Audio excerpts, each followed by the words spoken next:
Olá, pessoal, tudo bem com vocês? Eu espero que sim. Pessoal, sejam bem-vindos à nossa quinta aula de materiais e equipamentos elétricos. Na aula de hoje, pessoal, a gente vai dar continuidade com os nossos estudos, estudando aqui os materiais elétricos condutores. Então, tanto na aula de hoje quanto na nossa próxima aula, a gente vai estar estudando aí as características básicas desses materiais. Pessoal, a aula ela está recheada de aplicações práticas. Então, a nossa disciplina ela tem esse apelo, né, esse apelo prático muito grande, muito forte. E eu espero que vocês gostem de fato aí das diversas aplicações do conteúdo, né, que a gente vai estar passando aí pela aula de hoje. E também, claro, nas próximas aulas também eu vou continuar tentando o máximo possível aqui trazendo diversas aplicações práticas para vocês. Então, na nossa última aula, pessoal, fazendo uma rápida revisão, a gente viu ali a importância do conhecimento de tecnologia de materiais no contexto da engenharia elétrica, porque essa figura aqui, né, basicamente representa, de forma muito resumida, os estudos da ciência e engenharia dos materiais, em que a gente tem a necessidade de preocupar tanto ali com a parte de estrutura, a parte de processamento, a parte de composição, ou seja, qual elemento eu vou utilizar para uma determinada aplicação, qual, né, compósito que eu vou utilizar. Isso vai mudar muito, por exemplo, as minhas características elétricas, as minhas características ópticas, magnéticas e assim por diante. A parte de processamento ela é muito importante, porque se você tem uma determinada aplicação que exige ali um processo, né, de um processamento muito refinado, algo que se torna naturalmente caro, então acaba que você pode ter uma inviabilidade econômica, se esbarrando em problemas relacionados a custos, né, dessa aplicação, né, que já se esbarra então na parte de cima aí desse nosso tetraedro, em que a gente tem o estudo das propriedades, o estudo de desempenho e estudo de custo, né, desses materiais utilizados para as mais diversas aplicações. E claro, um engenheiro eletricista ele deve conhecer os aspectos, no mínimo básicos, dos materiais, justamente para aplicar nos seus projetos, né? Então, você como engenheiro eletricista, você vai estar apto a escolher um determinado tipo de material para uma determinada aplicação, seja uma aplicação que exige um bom material isolante, um bom material condutor ou um material semicondutor, e assim por diante. A gente também fez uma rápida revisão sobre quais são as principais ligações químicas. A gente viu ali a ligação iônica, que é aquela ligação em que a gente tem uma grande diferença de eletronegatividade entre os elementos que compõem essa ligação. Um perde um elétron, o outro ganha um elétron, então forma-se cátion, forma-se ânion, e devido à atração que existe, né, entre cargas positivas e negativas, a gente forma uma ligação do tipo forte. Por isso, inclusive, que a ligação iônica, né, tem aqui geralmente compõe materiais com temperatura de fusão bastante elevada, e a gente vai estudar isso daí mais para frente, quando a gente estiver tratando de materiais isolantes. A gente viu também ali uma rápida revisão da ligação covalente, né, que é a ligação muito presente lá no silício e no carbono. Pode ser do tipo forte, pode ser do tipo mais fraca. Aí vai variar conforme os tipos de materiais que estão se ligando. A gente viu também a ligação metálica, que é aquela que forma a nuvem de elétrons, que são ali presentes, por exemplo, no alumínio, no ferro, no tungstênio, né, no mercúrio. A gente viu também, de forma bem básica, bem rápida, as ligações secundárias, que seriam ligações ali de Van der Waals e também de pontes de hidrogênio. Bom, a gente viu os tipos básicos de materiais, né, que são ali materiais metálicos, cerâmicos, poliméricos e os materiais compósitos, que tem mais de um tipo de material em sua estrutura.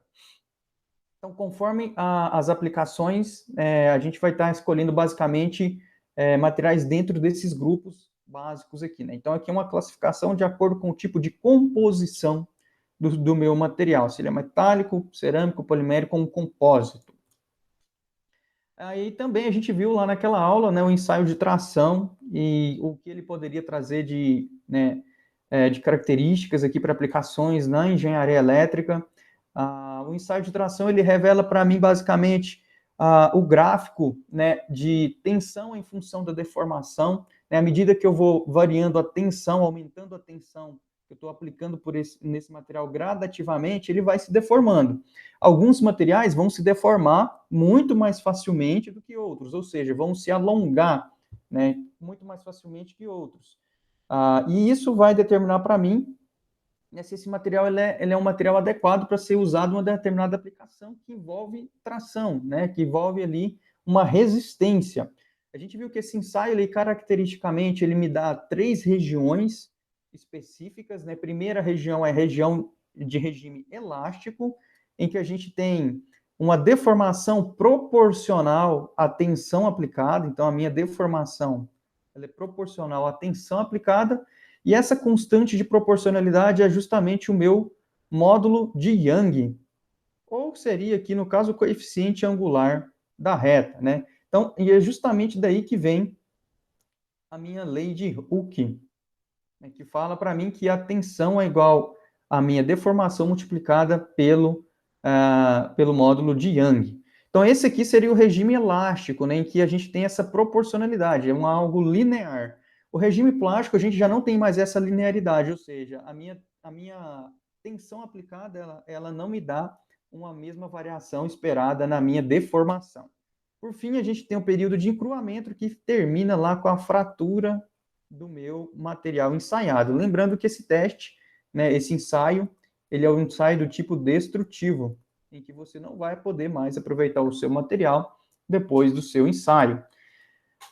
Com base no ensaio de tração, a gente consegue determinar o módulo de Young de diversos materiais e identificar se eles são adequados ou não para uma determinada aplicação. Por exemplo, o módulo de Young do alumínio, ele é relativamente baixo, né? Se comparado ao tungstênio, que tem um módulo de Young bem mais elevado. Isso quer dizer que, para ter uma mesma deformação no tungstênio que eu teria no alumínio, eu preciso de aplicar aqui no tungstênio uma força, né? Uma força muito maior, tá bom?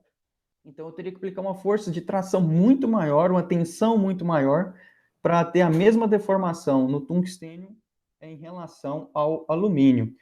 E isso, por exemplo, né, me faz pensar que, já que eu estou utilizando em linha de transmissão o alumínio, ele parece não ter uma boa resistência à tração, então a gente tem que, de alguma maneira, modificar esse material para a gente ter e que ele tenha uma melhor resistência à tração e poder sustentar o próprio peso dos cabos utilizados. Daí onde é que veio lá a aplicação de cabos de alumínio com alma de aço, em que a gente viu que o centro, né, dos cabos são ali utilizados o aço, que tem um coeficiente de elasticidade, um módulo de elasticidade, um módulo de Young, bem maior, praticamente 2 vezes maior do que o do alumínio. Então, aí a gente já começa a enxergar a importância do estudo dessas propriedades, desses materiais, dentro do contexto da engenharia elétrica.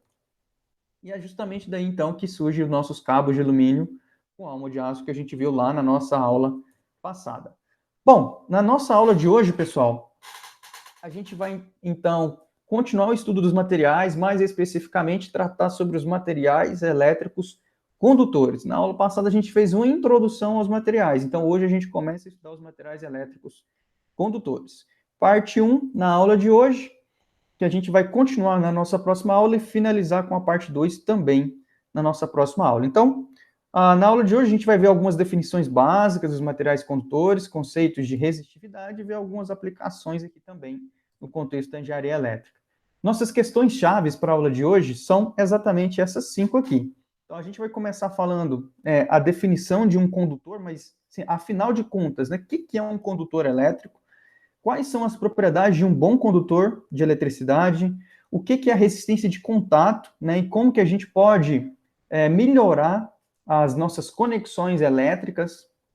A gente vai estudar as aplicações básicas aí dos materiais condutores e aonde eu posso aplicar materiais metálicos de elevada resistividade. Mas, Lucas, mas espera aí.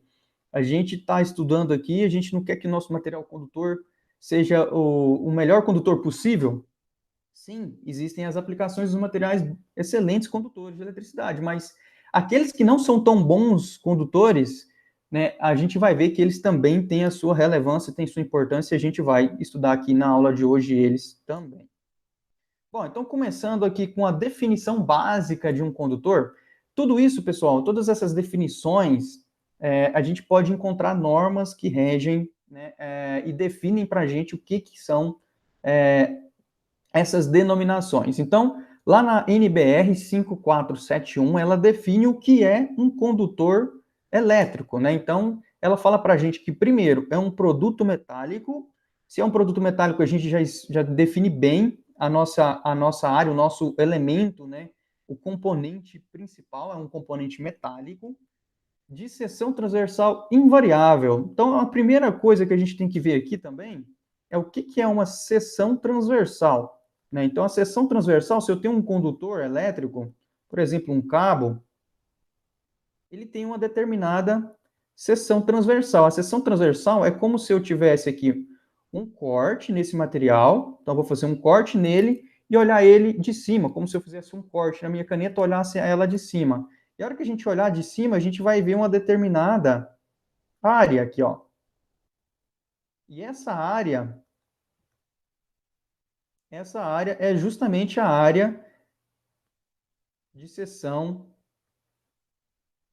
transversal do meu material. E é dada, pessoal, geralmente em milímetro quadrado, no SI em metros quadrados, tá bom? Então essa é a área de seção transversal de um determinado condutor elétrico. O que ele fala para mim, o que a NBR fala para mim, é que essa área de seção transversal é invariável, ou seja, esse condutor ele não pode mudar de área, né, ali do nada, né? Então eu estou lá com um condutor começando com, por exemplo, 10 milímetros quadrados e do nada ele vai virar um condutor de 20. Isso não existe, isso daí não seria um condutor elétrico, de acordo com a NBR 5471. E, além disso, o comprimento dele é muito maior do que a dimensão transversal. Bom, se eu olhar aqui esse condutor, ele tem um determinado diâmetro, não tem? Digamos que o diâmetro seja, vou dar um exemplo só, o diâmetro é de 5 milímetros desse condutor. Mas quando eu pego esse condutor e vou aplicar ele em uma determinada instalação elétrica, por exemplo, eu vou ver que, na verdade, o comprimento dele, né, é de, digamos, 100 metros, né, 50 metros. Então, o comprimento dele é muito maior do que o diâmetro. Essa daí é uma outra característica de um condutor elétrico. Por fim, vem aqui talvez o que seja mais importante dessa definição. Né? Ele é utilizado para duas finalidades básicas. Primeira delas, transporte de energia elétrica, que é o que a gente está mais habituado, né? E a segunda, que o pessoal muitas vezes se esquece, é a transmissão de sinais elétricos. Bom, existem diferenças, né? Transmitir um sinal elétrico, geralmente a gente vai utilizar condutores, né, de uma área de seção transversal bem menor, já que esses cabos condutores, eles estão levando uma informação de tensão, uma baixa corrente elétrica. Já os condutores que são utilizados para a transmissão de energia ou transporte de energia elétrica, eles carregam consigo, né, claro, uma corrente bem maior, que é a corrente que vai alimentar, seja um material, na verdade, seja um equipamento aí residencial, ou um motor lá na indústria, ou o próprio cabo da linha de transmissão, o cabo que está ali dentro do motor, enfim, a capacidade de condução de corrente tem que ser muito maior para um condutor que leva energia, que transporta uma grande quantidade de corrente elétrica. Então, do meu lado esquerdo aqui, eu tenho um exemplo de cabos de cobre isolados, então eu tenho desde cabos aqui unifilares, né, cabos unipolares, até cabos multiplexados, que seriam esses daqui, a gente vai tratar mais disso ainda na aula de hoje. E do meu lado direito eu tenho cabos para transmissão de sinais, né, que seriam cabos que tem, vocês podem ver, né, todo um aparato, né, de revestimento nele, específico para transportar um sinal com o mínimo ruído possível, ou seja, a menor quantidade de interferência do mundo externo, para esse sinal sair do meu transmissor e chegar até o meu receptor ali praticamente sem qualquer alteração. Então existe o que a gente chama de blindagem, Então, tem-se toda uma diferença de tecnologia entre um cabo que transporta energia e um cabo que transporta um sinal elétrico. Ok, assim a gente fecha nossa já a primeira questão-chave de hoje, né? O que é um condutor elétrico? E a gente pode ver isso aí de acordo com a NBR 5471. Quais que são as propriedades de um bom condutor elétrico? É o que vai nortear agora os nossos estudos. Bom, se a NBR diz para a gente que o condutor é um produto metálico, né, então a gente já espera que seja, né, algo ali, né, utilizados elementos metálicos, elementos que utilizam a ligação metálica. Né? Então, a gente vai ver a presença basicamente de cobre e alumínio e um melhor condutor, que é a prata. A ligação metálica, a gente já sabe que ela forma aquela nuvem de elétrons que a temperatura ambiente, esses elétrons eles estão praticamente soltos, livres na minha estrutura, para, se tiver uma diferença de potencial, caminhar pela minha estrutura e conduzir uma corrente elétrica. Bom, mas por que acontece isso, né? Por exemplo, se a gente olhar o cobre, que tem aqui número atômico 29, a gente vê que ele tem um elétron de valência, né, que está aqui na minha quarta camada, que seria esse elétron aqui. É o último elétron lá da camada mais externa dele, né? Então seria o elétron de valência do cobre. E esse elétron, ele basicamente tem uma ligação aqui com o núcleo, que é positivo do cobre, né?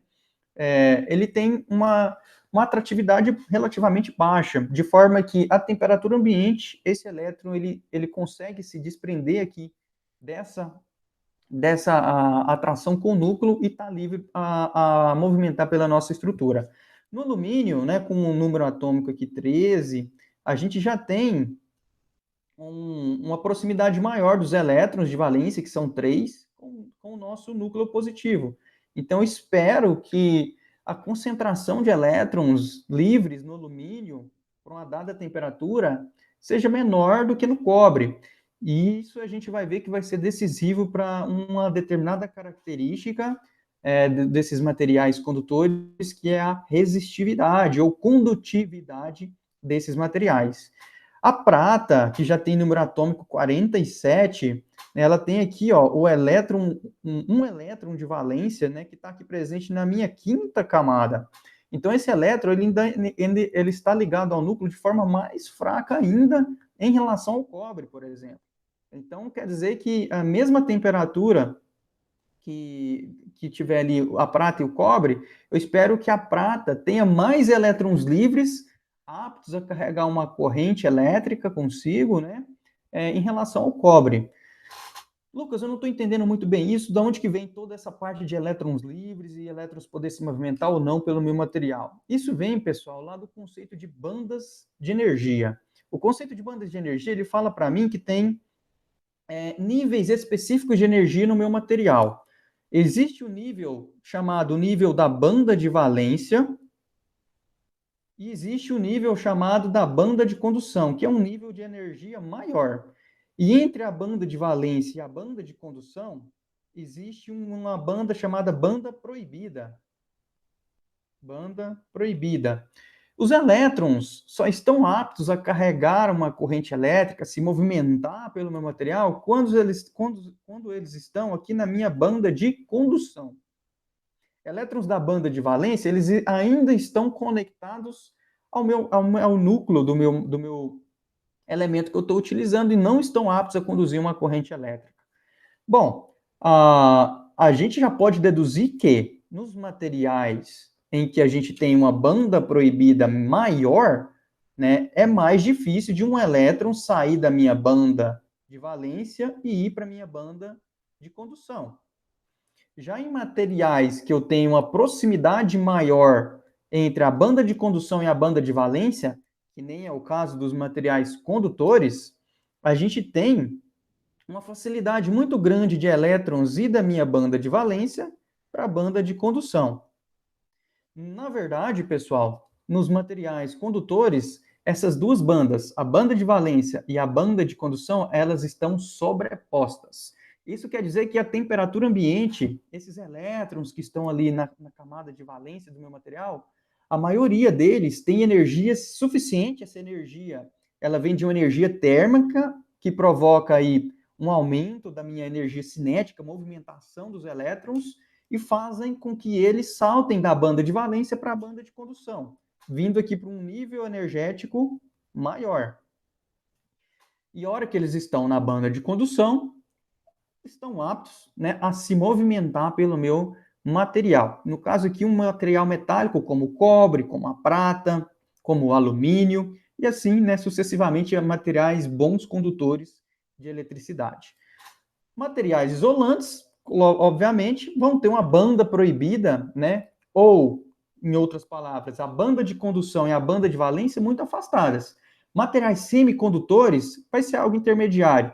Então, esse daqui é basicamente o conceito aí de bandas de energia. O que a gente precisa mentalizar agora é que nos materiais condutores, essas duas bandas elas estão sobrepostas, de forma que a uma temperatura ambiente de, digamos, 25 graus Celsius, a gente tem um grande número de elétrons livres presentes na minha banda de condução.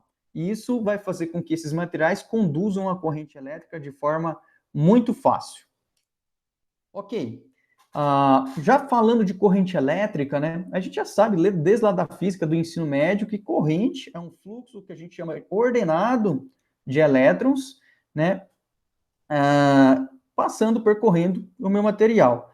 Então, na verdade, corrente elétrica é a variação de uma carga elétrica, que pode ser um elétron, em uma determinada região no tempo. Por exemplo, se eu tenho aqui uma determinada área, né, desse condutor meu, a minha área de seção transversal, a quantidade de elétrons que passa aqui por essa área, que, ou seja, elétrons são carga, carrega consigo carga elétrica negativa, não é? Então, a quantidade de elétrons que passam ali por uma quantidade de tempo, né, em um período de tempo, me retorna a corrente elétrica, que é dada em unidade de amperes, mas né, nada mais, nada menos que coulomb por segundo, né? Que coulomb seria a unidade de carga, segundo a unidade de tempo aí no Sistema Internacional de Unidades. Mas, para uma corrente elétrica fluir, a gente precisa ainda de uma diferença de potencial, que é conseguida por uma fonte, por uma pilha, por uma bateria, enfim, né, pela sua fonte que você consegue fazer uma diferença de potencial elétrico, em que você tem a conexão de um terminal, por exemplo, positivo à minha esquerda e um terminal negativo à direita.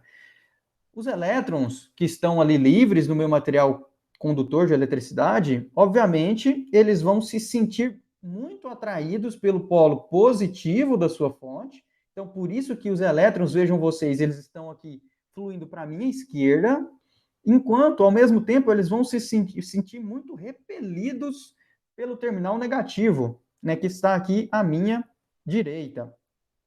Então, essa diferença de potencial vai provocar, né, essa reação de fluxo de elétrons fluindo aqui da minha direita para a esquerda. Isso forma a minha corrente elétrica.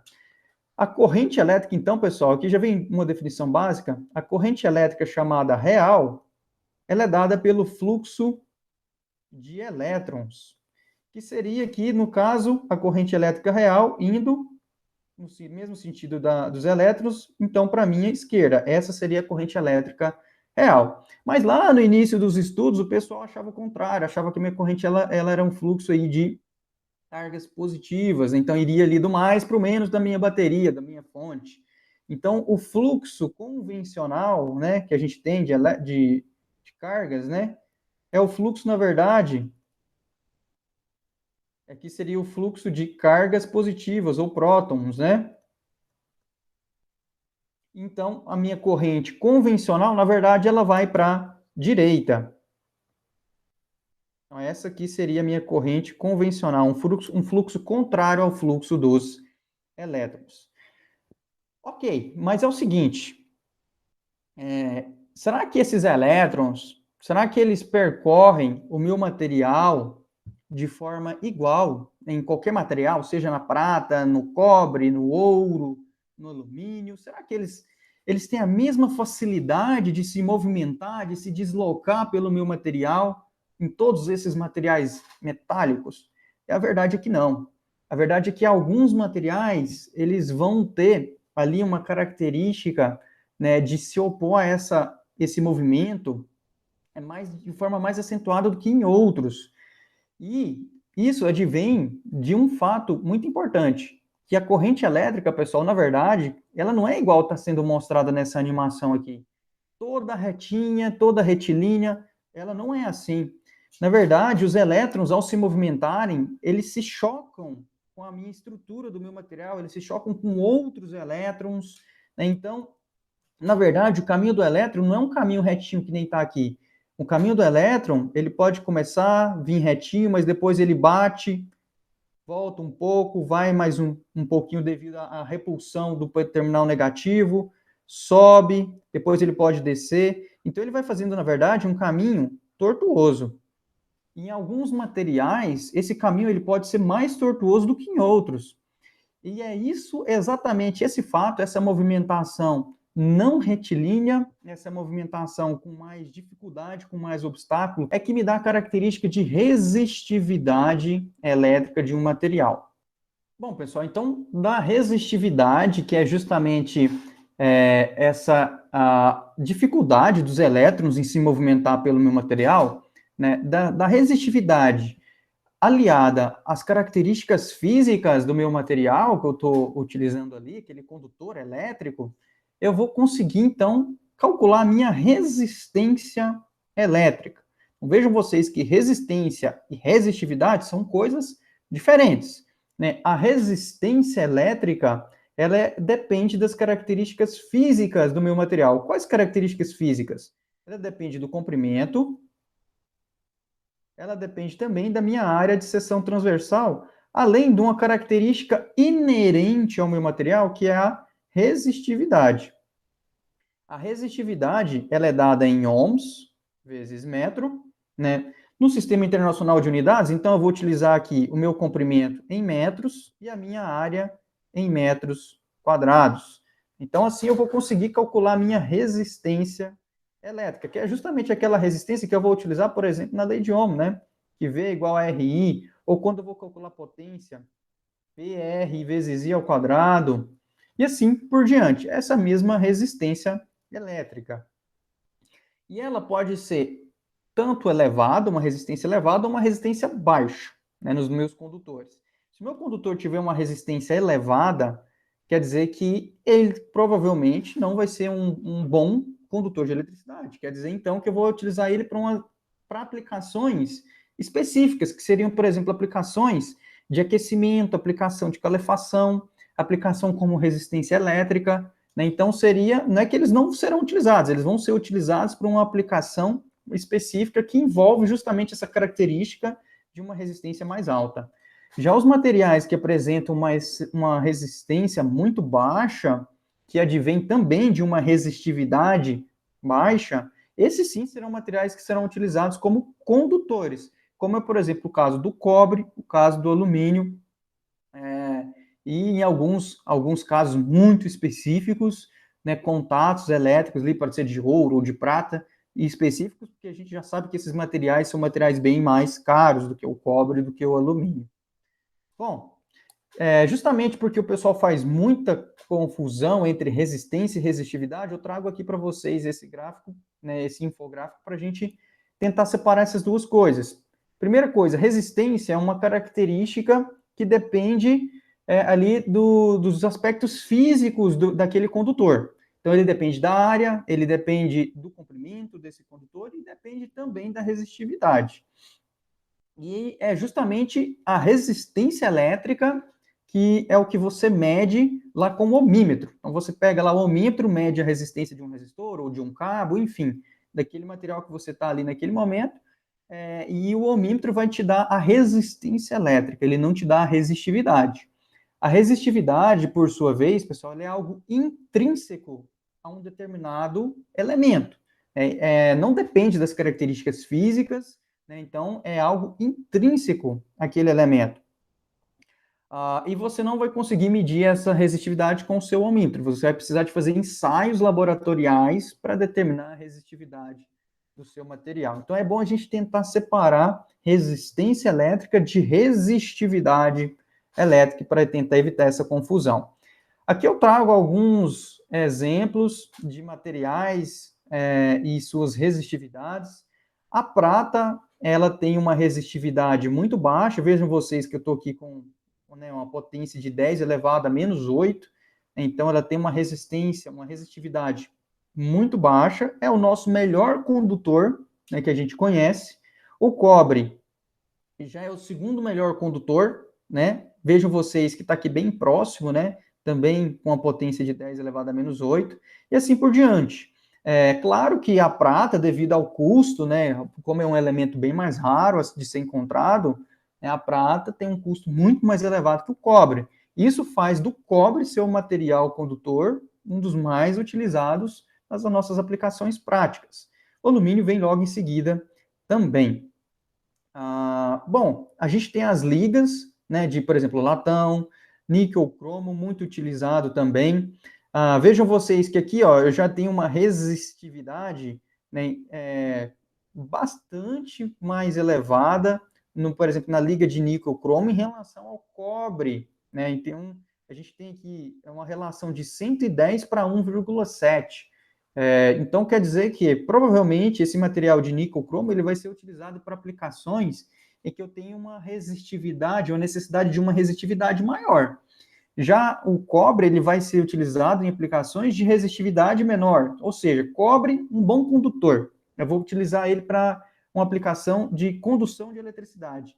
O níquel cromo, provavelmente, eu vou utilizar ele numa aplicação de aquecimento, em que eu tenho a geração de calor devido às colisões daqueles elétrons tentando se movimentar pelo meu material. E é claro que materiais isolantes vão ter uma resistividade muito mais elevada, então aqui agora a gente já muda, né? A potenciação estava negativa, 10 elevado a menos alguma coisa, e agora vejam vocês que, por exemplo, a borracha já tem aqui resistividade da ordem de 10 a 15 a 10 a 16. Então, esses aqui são realmente materiais que vai ser muito difícil você ter ali um elétron presente na banda de condução deles.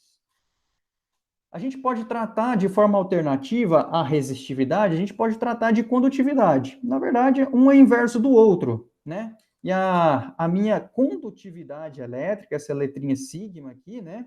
Ela é dada em Siemens, né? Quer dizer que a minha condutividade é dada em Siemens, que é a mesma coisa que ohm vezes metro elevado a menos 1, já que a nossa condutividade é o inverso da resistividade. E aqui, claro, vai ser basicamente o inverso, né, em que aplicações de baixa condutividade são aplicações de aquecimento, de geração de calor, e já aplicações de elevada condutividade são aplicações, de fato, para condução de eletricidade. E aqui, só de curiosidade, mostrando para vocês alguns elementos e as suas condutividades. Aqui agora a gente tem a função inversa, né? De forma que a prata, por exemplo, tem aqui uma condutividade da ordem de 6,8 vezes 10 elevado a sétima, né? O cobre 6,0 vezes 10 elevado a sétima também, e os materiais isolantes vão ter uma condutividade muito baixa. Por exemplo, aqui a borracha da ordem de 10 a menos 15. Bom, só com isso, pessoal, só com esses conceitos já dá para a gente fazer trazer diversas aplicações aqui do mundo da engenharia elétrica com base no conhecimento que a gente acabou de ter aqui, que na verdade é basicamente até uma revisão que vocês já até devem ter visto lá no ensino médio. Então aqui eu trago um breve exemplo bem rapidinho para a gente fazer juntos, só para exemplificar o impacto que isso daí pode ter, né? O impacto que esses conceitos que a gente viu na aula de hoje podem ter aí para vocês.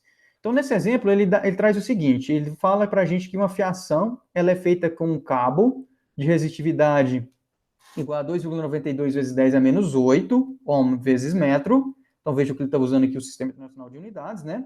E que possui 292 metros de comprimento. É um cabo longo, viu, pessoal? Esse cabo aqui quase 300 metros. É bem grande. A área de seção transversal desse cabo é de 30 milímetros quadrados. E uma área relativamente elevada também. Esse cabo aqui provavelmente conduz uma grande quantidade de corrente elétrica. O engenheiro contratado analisou a situação e trocou o cabo por outro de resistividade, vejam vocês, uma resistividade menor. 1,58 vezes 10 a menos 9. E de área igual a 12,5 milímetros quadrados. Ele diminuiu a resistividade, ele trocou o elemento que compõe o cabo, por exemplo, antes era um elemento lá com a resistividade maior, e trocou esse cabo por um elemento de resistividade menor, como se tivesse trocado, por exemplo, o cabo antes era de alumínio, ele foi lá e pôs um cabo de cobre. E além disso, né, de acordo com os cálculos desse engenheiro, ele viu que a gente podia utilizar um cabo com seção transversal menor.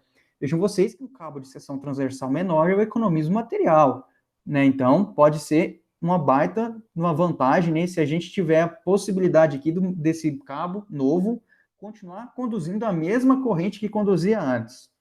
Ok, então ele alegou ali que iria haver melhorias econômicas com essa troca, né, sem prejuízo da condução de corrente do circuito. Então, considerando essa situação, duas coisas para a gente ver aqui. Primeira coisa, o cabo novo realmente possui resistência elétrica menor do que o antigo? A gente vai ter que obter as resistências elétricas dos dois, né? Vejo que é resistência, não é resistividade. A resistividade, inclusive, já foi dada, né? Mas como a resistência depende de parâmetros físicos, e esses parâmetros mudaram, né, nessa troca, pode ser que a gente, né, tem que calcular aqui, porque não fica tão fácil de enxergar isso daí sem fazer os cálculos. E segundo, qual dos dois cabos apresenta a menores perdas elétricas? Menor perda elétrica quer dizer que menos dinheiro, né, já que é um condutor, o que eu quero é que ele conduza mais eletricidade e gera menos calor. Calor é perda, tá bom? Então, qual desses dois cabos tem a menor quantidade de perdas? O engenheiro, ele realmente estava tomando uma decisão acertada quando ele fez essa troca? É isso que a gente vai ver agora. Bom, vamos lá. Então, começando com a letra A, para a gente responder a letra A, a gente tem que obter aqui a nossa resistência elétrica desses dois cabos. E é aplicação direta de fórmula bem tranquila aqui. O peguinha é você prestar atenção nas unidades, né? Você tem ali uma resistividade que é dada em ohm vezes metro, e o comprimento está em metro, ok, só que a sua área está em milímetro quadrado. Você tem que trocar isso daí para metro para poder utilizar tudo no Sistema Internacional de Unidades. Então, vamos lá. Primeira coisa, pessoal, aqui nesse item A, eu vou ter que obter, então, a minha resistência do cabo 1, que é o cabo antigo. É dada por ρ1, né?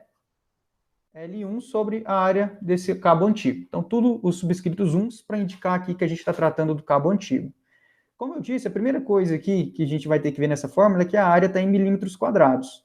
E ela deve ser dada em metro, já que o nosso comprimento está em metro e a nossa resistividade está em ohm vezes metro. Como que eu faço, então, essa conversão, né? Da maneira mais simples, né? Para a gente nunca errar isso daqui, a área 1, ela é de 30 milímetros quadrados. Se é milímetro quadrado, então é milímetro vezes milímetro. E eu sei que 1 metro, ele tem 1000 milímetros. Como eu tenho aqui 2 milímetros, né, eu vou repetir essa mesma relação para a gente poder fazer o quê? Poder cortar milímetro quadrado com milímetro quadrado e vai sobrar para a gente o metro quadrado. Como eu tenho 1000 multiplicado por 1000, isso daqui dá 10 elevado à sexta. Então, a minha área 1 ela é igual a 30 dividido por 10 elevado à sexta metros quadrados, que é o equivalente a dizer que é 30 vezes 10 elevado a menos 6 metros quadrados. Agora sim, a gente já basta aplicar a fórmula, é bem tranquilo. Então, a resistência 1 é a resistividade do cabo antigo, né? Que é ali 2,92 vezes 10 elevado a menos 8 ohm vezes metro, multiplicado pelo comprimento, um cabo bastante longo, de 292 metros, dividido pela área, que é 30 vezes 10 elevado a menos 6 metro quadrado. Isso daqui, pessoal, nas minhas contas, vocês podem confirmar aí para ver se eu não fiz nenhuma bobagem, mas nas minhas contas deu aqui 284 miliohms. Então, esse cabo ele tem uma resistência elétrica de cerca de 284 miliohms. É o cabo antigo. O cabo novo, vou mudar aqui para a gente ter um pouco mais de espaço, né? Então, segundo aqui, fazendo o cálculo do cabo novo, vai ser a resistência do cabo novo, comprimento dele, dividido pela área desse novo cabo. O comprimento, como a gente fez uma substituição, obviamente o comprimento tem que ser o mesmo, né? Então, aqui, fazendo a conversão da área 2, né? Deixa eu fazer a conversão da área 2 para metros quadrados. É a mesma coisa, então 12,5 milímetros quadrados. Eu sei que para passar isso daqui para metro, conforme a gente fez lá no slide anterior, a gente tem que fazer o quê? Tem que dividir por 10 à sexta. tá bom? Se tiver com dúvida, sempre faça aqui, né, abre milímetro, e faz que nem eu fiz no slide anterior, para não ter nenhum erro. Então, a área em metros quadrados é 12,5 vezes 10 a menos 6 metros quadrados. Colocando isso daqui na nossa equação, a resistividade do cabo 2 ela é menor, né? Então, 1,58 vezes 10 a menos 9, vezes o comprimento que não foi alterado, dividido pela área, que é 12,5 vezes 10 a menos 6. Que vai me dar aqui uma resistência aproximadamente igual a 36,91 miliohms. Então, realmente, né, para responder a letra A, o que ele perguntou para a gente é se realmente o cabo novo possui uma resistência elétrica menor do que o antigo. Então, como a resistência do cabo novo é menor do que a resistência elétrica do cabo antigo, então, de fato, né, tá ok. Aparentemente, o nosso engenheiro fez uma boa escolha, realmente. No item B, ele pede para a gente qual dos dois cabos apresenta as menores perdas elétricas e se o engenheiro realmente tomou uma decisão acertada. Perda elétrica, pessoal, é R vezes I ao quadrado, geração de calor, tá bom? Então, perdas são R vezes I ao quadrado. Então, conforme dá para ver pela equação das perdas, né, que é a potência aqui dada em watt, né? Esses watts perdidos, ela é diretamente proporcional à resistência. E como a minha resistência 2 ela é menor do que a resistência 1, as perdas em 2, consequentemente, vão ser menores do que as perdas em 1 para uma mesma condução de corrente elétrica. Então, a corrente igual. Por que a corrente é igual? Porque o nosso circuito não se alterou, a gente só trocou o cabo. Então, se estava alimentando o motor, continua lá o mesmo motor drenando a mesma corrente do meu circuito elétrico. Então, as perdas nessas condições, com essa troca, as perdas vão sim ser menores. Se eu tenho menos perdas, quer dizer que eu estou economizando dinheiro. Então, de fato, o engenheiro ele tomou uma decisão acertada em fazer essa troca do cabo. Ele enxergou ali uma possibilidade, ele viu que estava mal dimensionado, que estava usando um cabo condutor que, na verdade, tinha perdas elevadas e que não precisava daquele cabo com aquela dimensão de área. Então, ele reduziu a área, teve um ganho de área e teve também um ganho de resistividade, escolhendo um material com uma resistividade menor. Então, vejam vocês que com esses conceitos simples que a gente já aprendeu, a gente já dá para ter uma baita de uma decisão aqui que provavelmente economiza bastante dinheiro. E a empresa, né, que a gente vai trabalhar, o que a gente vai ser contratado para fazer um determinado projeto, o que ela quer da gente é isso, basicamente. Ela quer retorno financeiro. E nesse caso aqui, esse engenheiro deu sim um retorno financeiro para essa empresa e tomou uma decisão acertada. Bom, assim a gente responde, né, quais são a nossa segunda questão-chave, que é quais são as propriedades de um bom condutor elétrico.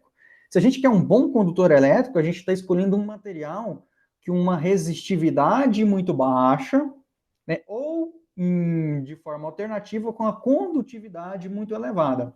Além disso, você vai provavelmente olhar outras características desse material. Por exemplo, se ele é resistente à tração, se ele é resistente à corrosão. Então, você pode olhar outras características, mas a característica predominante para um bom condutor elétrico é a presença aí de uma baixa resistividade ou uma elevada condutividade. Bom, seguindo aqui com os nossos conceitos, né?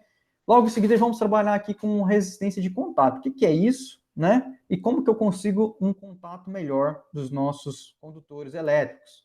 Bom, primeira coisa, pessoal, quando eu faço a conexão de condutores elétricos, e isso é muito comum, né, a gente fazer as famosas emendas, né, e tem a emenda de derivação, emendas de prolongamento, é bastante comum a gente ter que fazer conexões entre os nossos condutores.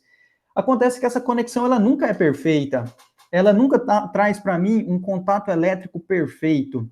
Por quê? Porque ali, ó, de forma microscópica, a gente tem espaços, né? Ficam espaços entre o nosso condutor e a emenda, onde você está realizando ali a conexão elétrica. e esses espaços aumentam para mim, né, na verdade, eles diminuem a área de contato, fazendo com que a minha resistência elétrica naquele ponto que ela aumente, tá bom? Acontece que, se você tiver uma conexão ruim, pode ser que você vai ter problemas, né, ali de geração de calor, devido a uma resistência elétrica mais elevada naquele ponto. E essa resistência que se forma, ela é justamente a resistência de contato, tá bom? Essa resistência é muito importante e a gente consegue minimizar os efeitos dessa resistência de contato fazendo uma boa conexão elétrica. Aqui, por exemplo, né, a gente tem alguns elementos que são frequentemente utilizados para fazer os contatos elétricos. Na parte de cima, a gente tem os terminais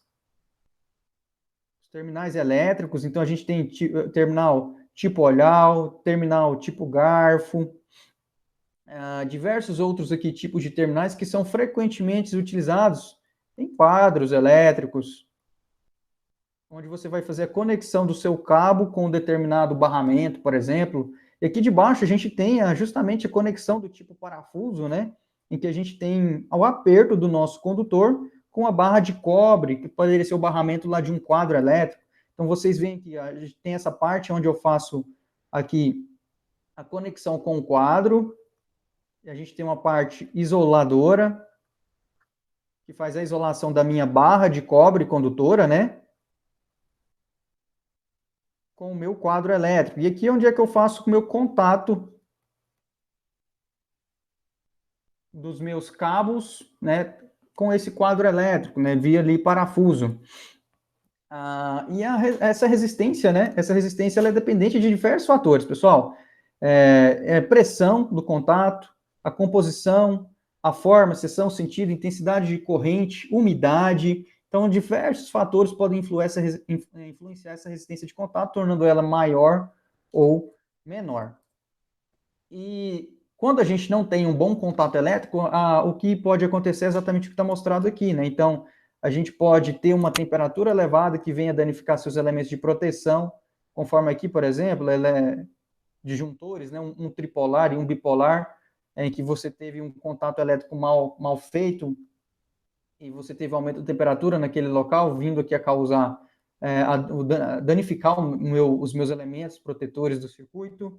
Aqui a gente tem conectores que foram também, ó, olha, dá para ver que como que foi mal feito pela parte de cobre visível, né, nessa conexão. Provavelmente não teve um aperto adequado, né, então é visível a parte de cobre nu, tanto na parte de cima quanto na parte de baixo. Isso daí aumenta a temperatura, né, devido à resistência de contato e vai causar aqui, por exemplo, o derretimento do seu conector aqui do tipo Sindown nesse caso.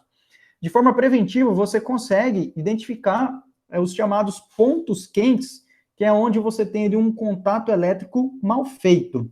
Por exemplo, com o termovisor, você consegue identificar no seu quadro elétrico quais desses elementos, quais dessas conexões, desses cabos que estão com um defeito de conexão, que não estão bem apertados, não estão com um aperto eficiente. E com base nessa imagem termográfica, você consegue falar, ó, não, esse elemento aqui, ó, esse cabo, eu preciso ir lá e dar uma revisada no aperto dele, né? Ou às vezes já está danificado esse elemento aqui e você vai ter que fazer a substituição, né, devido a ser um elemento um pouco mais antigo e o contato ali, o aperto já não é mais tão eficaz quanto era quando ele era novo. Então, com esse elemento, né, com um termovisor, você consegue fazer uma manutenção preventiva, de forma que você faz ali um ajuste, né, de forma a evitar que o problema do slide anterior ocorra. Isso daqui é bem comum nas empresas, viu, pessoal? O pessoal da manutenção preventiva geralmente anda com um equipamento desse, passando ali pelos quadros elétricos e medindo a temperatura e ver se está identificando algum ponto quente. É o chamado hotspot, que é um ponto quente. Então, esse termovisor identifica isso daqui para mim e faz com que eu atue preventivamente, né, prevendo o defeito, né? Mas se eu tenho, então, essa resistência de contato ocorrendo nas minhas conexões, como que eu faço para tentar reduzir essa resistência? É fazendo um contato elétrico adequado, fazendo uma emenda bem feita, né, trabalhando com conectores de qualidade. Isso daí vai fazer com que você tenha uma menor resistência de contato. Então, o que você visa numa boa conexão é justamente esses parâmetros que eu elenquei aqui para vocês. Bom contato elétrico, baixa baixa resistência de contato, boa resistência à tração mecânica. Esses cabos, frequentemente, eles vão estar sendo exigidos, então, se você não tem um aperto adequado, numa primeira exigência de tração, você tem a desconexão e abertura do circuito. O próprio isolamento tem que ser adequado para a aplicação que você está trabalhando, né, e tem que ver também a escolha correta, né, adequada da conexão a ser feita, da técnica de conexão e do tipo de conector para cada aplicação, tá bom? Então, aqui no caso, aqui a gente tem um exemplo de conexão entre dois fios rígidos, em que se faz uma conexão bem realizada aqui, o contato elétrico se torna muito bom, inclusive tem utilização de estanho. E aqui a gente tem na parte de baixo um conector cerâmico, né, também feito de forma adequada. Vejam vocês que o pessoal costuma, quando é mal feito, deixar até a parte de cobre nu aqui, tanto do lado esquerdo ou do lado direito. Nesse caso aqui está bem feita essa conexão elétrica aqui nesse caso. Bom, aí para você fazer as conexões, existem técnicas, tá bom? De conexão adequada. Aqui eu mostro para vocês alguns exemplos de algumas conexões. A gente tem basicamente dois tipos de conexões. Conexões de prolongamento, em que você vai aumentar o tamanho do cabo por algum motivo, e as conexões de derivação, em que você vai fazer, como o próprio nome fala, uma derivação para alimentar um outro circuito. Então o cabo continua, né, você não faz um prolongamento dele, mas você faz uma derivação. Você tem um outro cabo que se liga nesse e começa a descer e vai para outro lugar do seu circuito. Então aqui é um exemplo de conexão do tipo prolongamento de fios rígidos. Então, vejam vocês que eu tenho aqui os fios rígidos, né? O que eu faço primeiro, o primeiro passo aqui é de decapar, obviamente, os meus condutores, né? Para mim ter um contato elétrico eficiente. Depois eu faço a torção deles. Então, decapo eles, faço a torção. Depois eu faço um aperto com o alicate, garantindo, assim, um maior contato elétrico. Com a mão a gente não consegue fazer esse aperto. Logo em seguida, veja vocês que vai sobrar aqui, ó, duas pontas que podem furar o seu isolante. Então, o que se faz é cortar essa ponta isolante, essa ponta que fica ali, que pode perfurar seu isolante, né? Então, veja vocês que eu cortei essa ponta, e logo em seguida o que se faz é fazer a dobra, né, desse material, desse condutor aqui, se dobra ele para ocupar um espaço menor, e por fim eu faço a isolação adequada desse condutor. Para cabos flexíveis, o procedimento é bem semelhante. Então, aqui está ilustrado, né? Primeiro eu decapo, faço a torção dos meus cabos, né, condutores. Logo em seguida, faço aqui a minha isolação elétrica. A derivação, que é aquela que eu disse para vocês em que a gente deriva um cabo, né? Então, primeiro eu decapo uma região do meu material do meu condutor, em que eu vou derivar. Decapo também o meu condutor que vai ligar nessa derivação, faço a conexão, dou o aperto com o alicate, vejam vocês aqui que ele está usando dois alicates, um para manter ali os cabos unidos, e o outro para fazer o movimento de rotação e aperto dessa conexão, e logo em seguida, por último, eu vou lá e faço a minha isolação elétrica. Derivação com cabos, agora não com fios rígidos, mas com cabos elétricos. Eu separo, né, aqui eu faço tipo um olhinho, né? Eu separo esses condutores, coloco uma parte do meu condutor que eu vou ligar na derivação, eu coloco uma parte aqui na parte de baixo, a outra na parte de cima, e faço a torção em sentido contrário, tá bom? Para aumentar a minha resistência à tração desse cabo.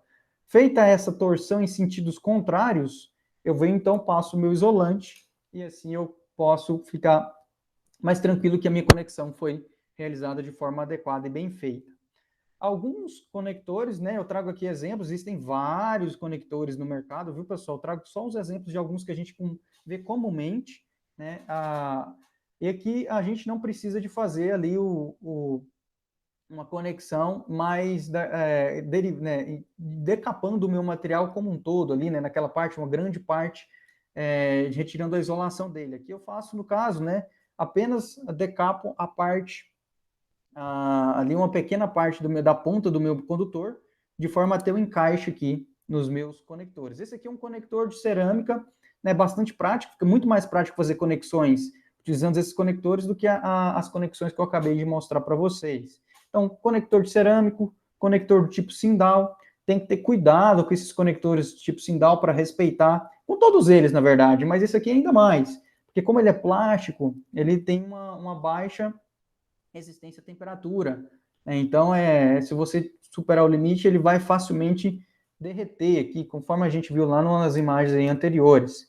E se você estiver trabalhando com cabos de seção transversal maior, você vai provavelmente passar por aqueles de aperto, né, em que você tem os famosos split bolts, né, que são justamente esses conectores com parafusos aqui maiores, né? Então você conecta um conector do lado esquerdo, fazendo a emenda com o conector do lado direito desse split bolt aqui. Por exemplo, né, isso aqui são utilizados condutores de seção transversal maior, geralmente maior do que 10 milímetros quadrados para cima, você já vai usar esses conectores e terminais também diferenciados, né? Esse aqui, por exemplo, é um terminal para um conector bem de seção reta transversal bem maior. Nos sistemas de distribuição, é comum a gente ver os conectores do tipo perfuração, em que a gente não tem que fazer nenhum tipo de decapagem do nosso condutor elétrico. O próprio aperto desse parafuso, né? Eu colocando o meu condutor 1 e o meu condutor 2, a hora que eu faço o aperto, existe um elemento perfurante que ele perfura e faz o contato elétrico internamente do meu condutor. Então, se torna muito prático, e a gente vê bastante isso no sistema elétrico de distribuição de energia. De forma na eletrônica, né, de forma uma escala mais reduzida, é comum a gente utilizar a soldagem, né? Então, para unir os nossos contatos, fazer um contato elétrico bem feito, a gente utiliza aí da soldagem, né? Que a gente utiliza o ferro de solda, o estanho, aí você vai utilizar também pasta de solda para melhorar o seu contato e facilitar a sua soldagem. Provavelmente você vai utilizar sugadores de solda para ter ali uma eliminação do excesso de solda que você, porventura, deixou no seu circuito. As chamadas terceiras mãos, né? São elementos que ajudam você também ali, ele segura para você, e você vai poder trabalhar com as suas duas mãos, por isso que chama de terceira mão, é como se tivesse uma terceira mão segurando a sua plaquinha, vai facilitar você soldar o seu circuito. E existem também técnicas corretas de soldagem. Soldar é um processo que exige prática. Assim como aquelas emendas que a gente viu, exigem também prática, né? Você não, com a sua emenda, provavelmente a primeira não vai ficar boa. É natural, é normal. A prática nos torna melhores. E a soldagem não é diferente. Então, existem, por exemplo, o jeito correto de soldar é esse jeito que está mostrado aqui para vocês. Em que primeiro eu aqueço o ponto em que eu vou fazer a soldagem, para depois vir e adicionar o estanho, né? Como eu já aqueci, o estanho, ao tocar aqui no meu elemento, onde eu vou fazer a solda, meu estanho já vai começar a derreter de forma instantânea. E, uma vez soldado, eu já retiro o meu ferro de solda e fica uma ligação com o tanto de estanho correto. Se eu deixar muito estanho, forma uma bolha, né? Se eu deixar pouco estanho, o meu contato elétrico ele não é eficiente, né? Aqui, nesse caso, o estanho ficou somente no meu elemento metálico, ele não grudou na parte do meu circuito. Então, não tem conexão. Você acha que teve, não teve. Nesse caso aqui, a temperatura foi muito alta, que chegou a arrancar a sua trilha, né? E você pode ter, como você tem plaquinhas de circuito impresso com os elementos muito próximos entre si, se você não tiver cuidado, você vai unir dois terminais que você não queria que fossem unidos. Isso daqui forma, então, para mim, um curto-circuito. Bom, então, o perfeito seria o que está indicado aqui no 4, ou então no nosso primeiro caso aqui. Esse daqui é uma solda perfeita que exige prática para você pegar aí o jeito e fazer a sua soldagem da forma mais adequada possível. Bom, assim a gente responde a nossa terceira questão-chave da aula de hoje, né, que é a resistência de contato e como realizar a conexão adequada entre condutores elétricos. Vamos partir aqui para a quarta questão-chave que está direcionando aqui nossa aula, né? Então, vamos ver aí quais que são as aplicações básicas dos materiais condutores. A gente viu, né, já deu para perceber que os materiais condutores eles estão divididos em aqueles que têm uma elevada resistividade, vão ter uma determinada aplicação, e aqueles que têm uma baixa resistividade, vão ter uma outra aplicação. Elevada resistividade me confere a característica de geração de calor de forma eficiente, de forma grande. Então, um elemento, né, que tenha uma elevada resistividade, ele vai ser provavelmente um elemento que vai ser utilizado para aquecimento, para calefação, um elemento que vai ser utilizado como um resistor elétrico. Já um elemento que tem ali uma baixa resistividade, ele vai ser utilizado como um bom condutor. Então, ele vai ser utilizado, de fato, para transmitir um sinal elétrico, para transmitir corrente elétrica, né? E isso daí define bem as aplicações dos materiais condutores. Na aula de hoje, a gente vai ver a aplicação dos materiais de elevada resistividade. Na próxima aula, a gente vai continuar com os materiais de baixa resistividade.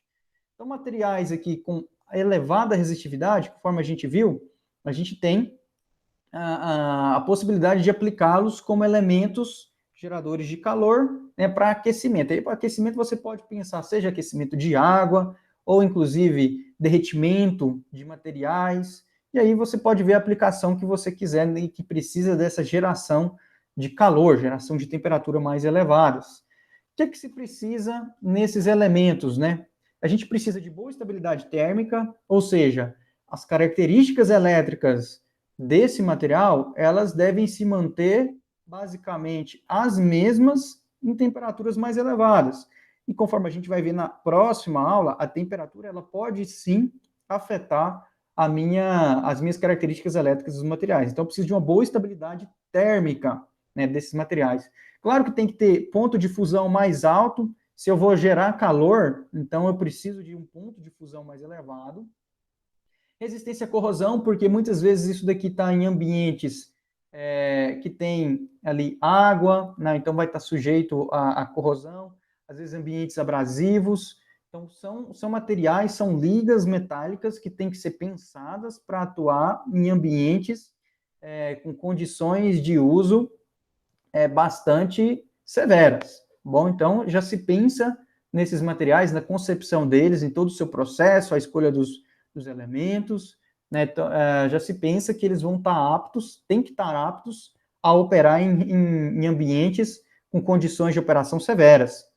Bom, e claro, existem os limites de operação, né? O limite de operação, a temperatura máxima que esses elementos podem estar sujeitos, né? Todo e qualquer dispositivo vai ter seus limites. Então, aqui a gente tem o exemplo de resistências elétricas, né, utilizando aqui para aquecimento, provavelmente aquecimento do ambiente, tá bom? Aqui a gente tem, por exemplo, 3 resistores, né? 3 elementos resistivos, utilizados para aquecimento do ambiente. Aqui a gente tem elementos resistivos sendo utilizados para o derretimento de um determinado material, pode ser um metal ou algum outro elemento que se tenha necessidade. Estão muito utilizados em fornos a arcos e assim por diante. Ligas de níquel-cromo, né, que tem lá uma resistividade muito maior, né? Então, inclusive a gente falou dele já na aula de hoje. Então, esses elementos, como eles têm uma resistividade muito maior do que lá do cobre, da prata, dos bons condutores, eles são elementos muito utilizados para geração de calor. Então, a gente vê lá presença de níquel-cromo nas resistências elétricas do chuveiro, né, no próprio ferro de solda que a gente vai utilizar, tem composição ali de níquel-cromo. Então, são aqui 2 aplicações básicas de materiais utilizados, né, para aquecimento. A aplicação de aquecimento, ou seja, da água, ou seja, para derreter o estanho, e assim sucessivamente.